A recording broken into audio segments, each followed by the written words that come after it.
You ever wonder how a really personal prayer, say for healing, could actually be part of something, well, way bigger? Today, we're diving into a text that does exactly that. It lays out this direct line from personal faith all the way to a global mission. We're going to see how it builds a bridge from a single belief to a worldwide movement. So, let's get into it. So everything, and I mean everything we're looking at today, comes back to this one passage from the book of James. The source material treats this less like a nice idea and more like an instruction manual, a step-by-step guide to healing. Okay, so first up, what's the central belief here?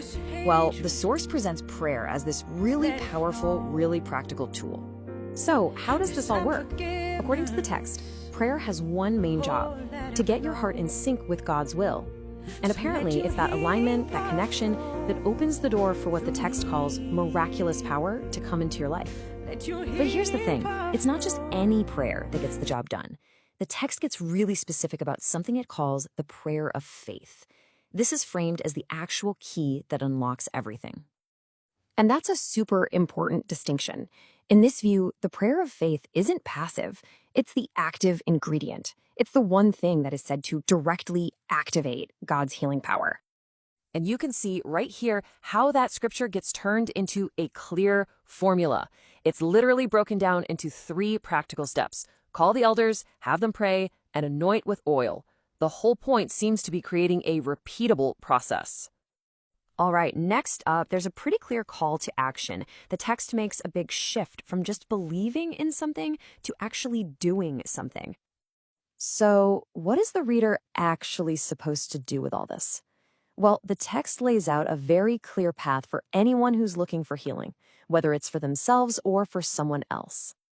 You can see how these instructions flow, right? What's really interesting is that it starts with community, getting other people involved, before it even gets to the internal stuff like belief and trust.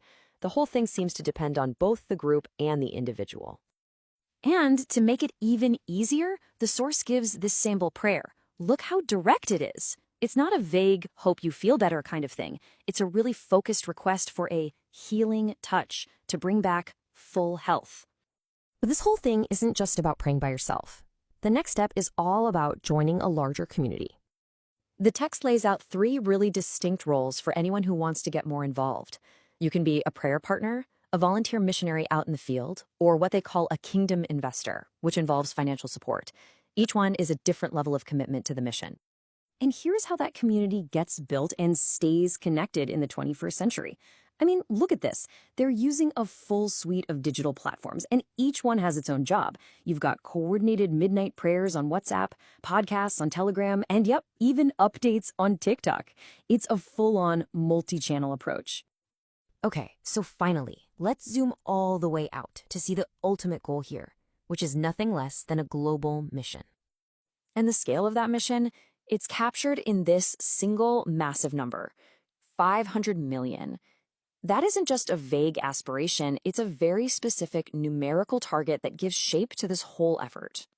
So here's the bottom line. Every single prayer for healing, every new person who joins the community is directly tied to this huge overarching mission.